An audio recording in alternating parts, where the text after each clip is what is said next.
Hello, everybody. I'm Brandon, Jerry. and we're back with another episode of Last Week in Ecom. This week, we're going to be chatting about some new TikTok stuff, some Snapchat stuff, Gen Alpha and advertising to that generation, and some unique creative. So I'm going to kick it off. TikTok, first of all, Valentine's Day is coming up. TikTok is funding Valentine's Day discounts. So on the TikTok shop, they are paying for you to sell to your customers. So they'll pay 10, 20, even $30 to cover part of the cost of the purchase for your customers' products. So get on that. You have to register a campaign by January 29 and log in. You'll see how to do it, but you have to register a specific campaign. But it's free money and ups your conversion rate and all that kind of stuff. So that's good. Good news. Good to know. Secondly, TikTok recently came out with a study that shows that click attribution for TikTok ads undervalues their impact by 73%. Granted, this study was published by TikTok, but they had third party people involved. So I don't know what the true number is, but I do believe it's safe to say that the full impact of what you're doing within TikTok is definitely undervalued and under attributed across other platforms and your e-commerce website. Partially because of the next point, which is coconut oil pulling, which is like something that people do in their mouth for their gums, teeth health, whatever. There's a bunch of videos that went crazy viral over the last couple of weeks in regards to coconut pulling or oil pulling. And one company that sells coconut oil for this purpose sells it on Amazon, shot to number two on Amazon's overall bestsellers just because of viral TikToks. So, yeah, it's not going to be a perfect science. We know that by now, but the power of TikTok is massive and you shouldn't neglect it. I agree. I think it's important to be seen in a lot of different places, and brands sometimes maybe get too reliant on one channel, and it's good to spread that across a little bit. And also, if you're seen in more places, people are going to think you're bigger, they're going to trust you more, and I think there's just large impact across the board with focusing on channels outside of Facebook, Instagram, Google, go into TikTok. And our next point kind of talks a little bit about this as well. So Gallup put out a poll about where teenagers, how much time they're spending on the internet, teenagers, as well as where they're spending that time. And Jeremiah actually tweeted this out that we'll put right here. And he talked about how, yeah, Gallup has their data, but No Commerce has even better data as far as how different social platforms are influencing purchases that teenagers are making direct to consumers. So on average, teenagers are spending about 5 hours per day online, which is insane, honestly, in and of itself. And that time is mostly spent on YouTube, which we talked about recently, and how important it is to get a good YouTube strategy going because this is the platform that the younger generations not only trust the most, but are also spending the most time on. And then the next was TikTok. And then Gallup had listed out Instagram next. But according to No Commerce, Snapchat was actually the third largest platform when it came to influencing direct consumer purchases. So I think this is important data, especially if you're wanting to ensure that you're gathering the money that these younger generations are going to be spending, Gen Alpha, Gen Z, and so on and so forth. And even the smartest minds that at least we view as some of the smartest minds in D2C ecom, which would be the guys from Hexclad. Connor talked about on Twitter recently that they figured out Twitter ads or X ads, and it unlocked some great revenue for them. And this year they're moving more into Snapchat ads as well and going to be expanding and testing that out. So if Hexclad's doing it, you definitely should be thinking about it as well. And there's definitely money on the table cross generations, but especially with Gen Alpha, Gen Z, and even millennials for running something like Snapchat ads. Yeah, fun fact, Wallaroo was Snapchat's first advertising agency partner when they introduced those like 8 years ago or something. So that was cool. You should hire us to do Snapchat ads, not an ad.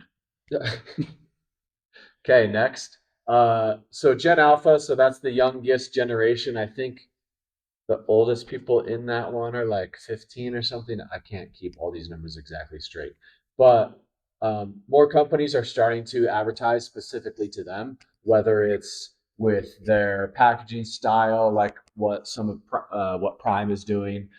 We've talked about recently, Olipop had a 13-year-old influencer that they did a partnership with that was pushing Olipop, and Daily Harvest just came out with some new stuff that's more geared towards Gen Alpha. And it's just something that is interesting to think about, that we're already at the point where we should, depending on your brand, of course, be thinking about advertising to that generation. But I think it's worth thinking about what is the proper way to advertise to teenagers, especially because they are online so much. And,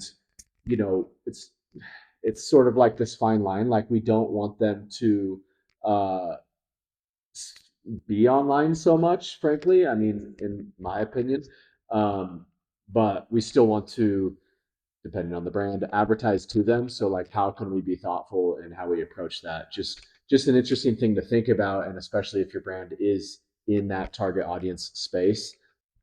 Look at some of these other brands, Daily Harvest, Olipop, Prime, and perhaps take some learnings from them on how you can do it. Yeah, and we all know as adults we want to be considered cool. So if you can get the high school kids and the middle school kids using and like purchasing a product, the parents are going to be like, "Oh, I got to get that too. I want to be cool like my kids. I want to stay trendy, so they'll still be my friend." Um, Next thing is some cool ads that we've seen just on Twitter and even just scrolling through socials ourselves. And the main goal with ads, as always, right, is to connect with your audience and get them to convert. And an effective way that we are seeing this done, that's also somewhat unique, is using ad creative types that are familiar to people. So in previous weeks, we talked about like SMS based ads where you're showing like a screenshot of a texting conversation, and that stands out. So this week, three ad types actually that are kind of familiar to people and are going to help you to connect more and hopefully even convert your viewers of your ads better.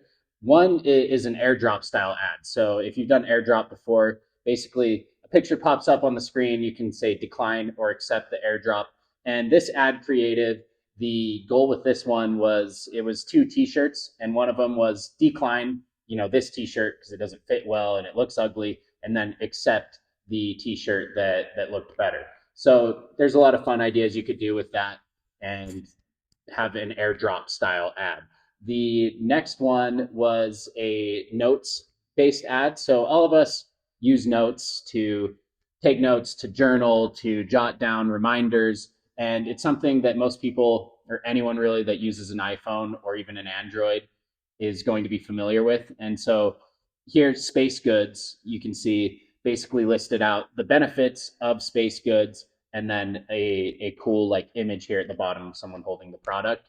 And then the other ad is also from Space Goods that we thought was really cool, which is a Google search. So it's a screenshot of somebody searching for something on Google, like uh, in this case, I don't remember exactly what it says, but for your It's like, product, what is the best something? yeah, what is the best whatever insert? And you could do that for your brand. Like, what is the best dress shirt? And then you can have your product images pop up as if someone is searching on Google and you're popping up in Google Shopping. And so these are just ways to be unique, to stand out, and to do it in a way that consumers are familiar with.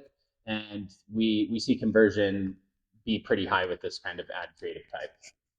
You had a few more just for fun to keep things fresh in your ad accounts. Um, these are, well, these first two are more video style. So one is like, people don't know. So it's saying, that's sort of the hook, is people don't know XYZ about this product or this thing or whatever. And that's a really good hook. Here's a little video example of that. Another good one is hacks. Like, I just found out this hack or secret hack on blah blah blah, like the best hack to keep your kitchen clean, and then it's a kitchen. So people don't know is a good one. A secret hack for X is a good one.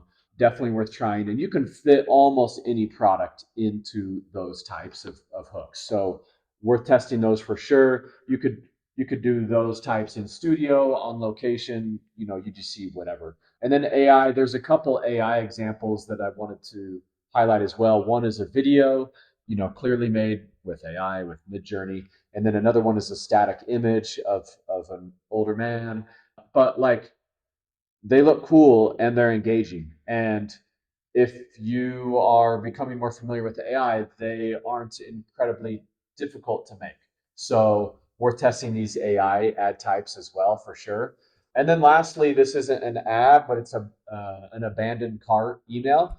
And obviously the product here lends itself to humor, as you can see, but read the text on the top and below.